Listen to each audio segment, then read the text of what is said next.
Hey everyone, and welcome to this deep dive. And today we're tackling gratitude and, specifically why it can be such a struggle sometimes, especially when we're wrestling with that whole self-worth thing. Absolutely. And so our guide for today really dives deep into this and explores, how to unlock gratitude by getting a better grasp on how we see ourselves. It's really fascinating stuff. I know, right? So get ready for some serious aha moments because this is going to be good. I think our listeners are really going to enjoy this one. All right, so let's jump right in. I mean, the guide doesn't waste any time. It goes straight to the heart of the matter. Like, why do so many of us find gratitude so hard? Yeah, and the answer might surprise you. Okay, hit me with it. Well, it all comes down to this undeserving narrative. That feeling that we just aren't worthy of good things. Oh, yeah, I know that feeling. So when something positive happens, it's like this internal clash. We can't quite reconcile the good stuff with this feeling of not being worthy. I totally get that. It's like a part of us is saying, hold on, this shouldn't be for me. Okay, so no wonder gratitude gets blocked right there. But I think it goes even deeper than that. It does. The guide also talks about vulnerability. Oh, yeah, for sure. Expressing gratitude, it can make us feel so exposed. Oh, vulnerable. Vulnerable, yeah. And especially if you've been hurt or let down in the past.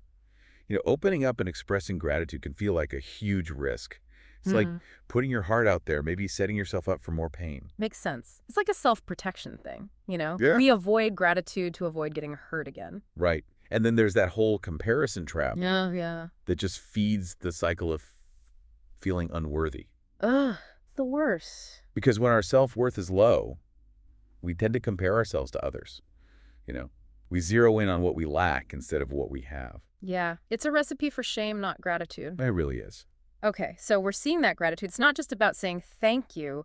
It's about shifting our whole inner world. That's a great way to put it. But how do we even start to do that? The guide mentions this thing called self-gratitude, Hmm. which honestly sounds kind of strange at first, like thanking myself.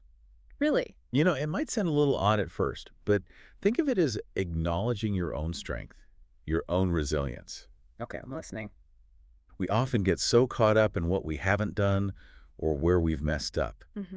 But what if we focused on appreciating the fact that we showed up, that we faced those tough emotions and that we kept going despite the challenges? I like that. Instead of beating ourselves up, we're acknowledging our journey. Exactly. That reminds me of a time when Yeah, it really is about acknowledging our own journey. And it's actually more than just like a feel-good exercise. all right. The guide actually dives into the neuroscience of gratitude. Okay, now you're speaking my language. It gets really fascinating. Studies show that gratitude can actually boost those feel-good chemicals in your brain, like serotonin and dopamine. Ooh, serotonin and dopamine. I know those are the happy chemicals. Nearly. They play a huge role in our mood, Yeah. our sleep, even our digestion. So it's not just about feeling good in the moment. It's actually impacting our brain chemistry. Absolutely. By practicing gratitude regularly, we're essentially rewiring our brains to focus on the positive. And that helps with things like anxiety and depression. Big-time gratitude can have a significant impact on reducing those feelings. That's amazing.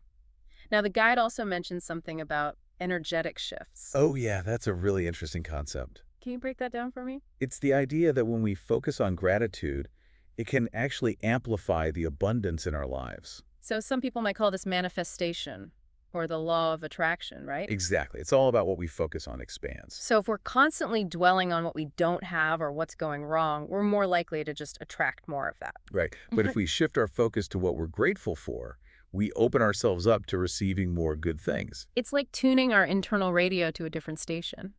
Love that analogy. All right, so we've got the neurological benefits, the potential for more abundance, and of course, we can't forget about relationships. The guide really highlights how gratitude can make our connections stronger. Absolutely. And not just romantic relationships, but all of them. It's about acknowledging and appreciating the people in our lives. Exactly. When we express genuine gratitude, it strengthens those bonds. It fosters this sense of mutual respect and care. It creates this positive feedback loop where everyone feels valued. Right. Everyone wins. Okay, so we've established that gratitude is pretty awesome, but how do we actually make it happen in our lives? I know the guide offers some practical exercises. It does. It's like a toolbox of techniques. Ooh, a toolbox. I like that. Let's dive into a few that might resonate with our listeners. Okay, one that I find particularly powerful is the mere gratitude exercise. Mirror gratitude. Yeah. Okay, that sounds interesting and maybe a little awkward. It might feel a little strange at first, but Yeah. it's all about facing yourself in the mirror and expressing gratitude for who you are. So instead of focusing on all my flaws or imperfections, I'm looking for things to appreciate about myself. Yes, it's about shifting from that self-criticism to self-compassion. And the guide suggests actually listing 3 things you appreciate about yourself. Yeah, even if they seem small or insignificant. I've always struggled with accepting compliments, but maybe this could be a good way to practice some self-validation. It's like offering yourself the same kindness you would offer a friend. I love that. Now, what about that gratitude letter? I've heard about that one. The gratitude letter is a classic for a reason. It involves writing a heartfelt letter to someone who has positively impacted your life. So, like a mentor, a friend, a family member, anyone who has made a difference. Exactly.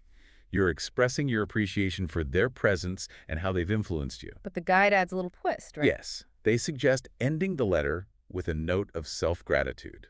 So it's not just about thanking the other person, but also acknowledging your own ability to appreciate and connect. Exactly. It beautifully weaves self-worth into the practice. By recognizing that you can appreciate others, you're also affirming your own worthiness. Okay, I'm definitely adding that to my to-do list. What about the grounding visualization? The guide mentions using imagery to connect with peace and abundance. That's a really beautiful practice. Tell me more. The guide encourages you to visualize yourself rooted to the earth, feeling stable and supported. Okay, I can picture that.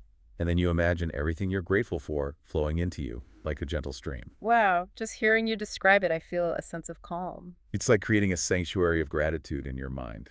And the great thing about visualization is you can do it anywhere, anytime. Exactly. It's a portable practice. This is awesome. We've got mirror gratitude, the gratitude letter, and grounding visualizations. So many practical tools. And remember, it's not about doing everything perfectly. Right, just finding what works for you. Experiment, have fun with it, and see what resonates. No pressure to become a gratitude guru overnight. Exactly. It's about taking small steps and building that gratitude muscle over time. I love that. Now, before we wrap up, I know the guide touches on some deeper messages about gratitude. It does. And these really resonated with me. Okay, I'm ready for the grand finale. Mm. Hit me with those profound messages. All right, lay it on me. What are those profound messages about gratitude? I'm all ears. Well, one of the big ones that really stuck with me is this idea that gratitude isn't about earning something or deserving it, you know? It's about receiving it and truly appreciating it. Yeah, that's a really different way of looking at it. It's like we're so used to thinking we have to prove ourselves worthy of good things. Right. But the guide is saying gratitude is more about just opening ourselves up to receive what's already there. Exactly. It's about letting go of that constant striving and achieving and just allowing ourselves to experience all the abundance that's around us. I love that. And that actually leads into the next big message, which is that you are inherently worthy. You are inherently worthy of love, of abundance, of kindness. Wow. It's not something you have to earn. It's your birthright. Gratitude as a birthright, that's a game changer. It's not about becoming worthy. It's about recognizing that we already are. Exactly. Yeah. And every time we practice gratitude, it reinforces that inherent worthiness. And it strengthens our connection to ourselves and the world around us. Beautifully said. It's like we're weaving this tapestry of appreciation, connecting our inner world with the outer world. That's a great way to put it. And yeah, the guide leaves us with this one final message that I think sums up our whole deep dive today. All right, I'm ready. Give it to me. Gratitude is a muscle. The more you use it, the stronger it gets. So true. It's like anything else we do. The more we practice, the easier it becomes. Exactly. And as that gratitude muscle grows, so does our self-worth, our resilience, and our joy. It's this amazing positive feedback loop. It all starts to feed itself. Yeah. Gratitude leads to more self-worth, which makes it easier to feel grateful, and on it goes. Upward spiral. I love it. So as we wrap up this deep dive, I want to leave you, our listener, with a sense of hope. The power of gratitude is there for all of us, no matter where we're starting from. Absolutely. It's about taking those small steps, practicing self-compassion, and being open to receiving the good that's already present in our lives. Start with yourself. Yeah. Be grateful for the simple things. The breath in your lungs, the roof over your head, the strength you've shown in getting through tough times. And as you nurture that inner gratitude, you'll see how it starts to affect everything. Your relationships, your experiences, your whole reality. That's pretty incredible. Remember, you are worthy, You are capable, and you deserve all the good that life has to offer. Don't forget that. And the more you practice gratitude, the more you'll experience that truth deep down inside. So that's it for a deep dive into gratitude and self-worth. We hope you enjoyed it. Thanks for listening, everyone. And until next time, keep exploring, keep learning, and keep flexing that gratitude muscle. We'll see you next time.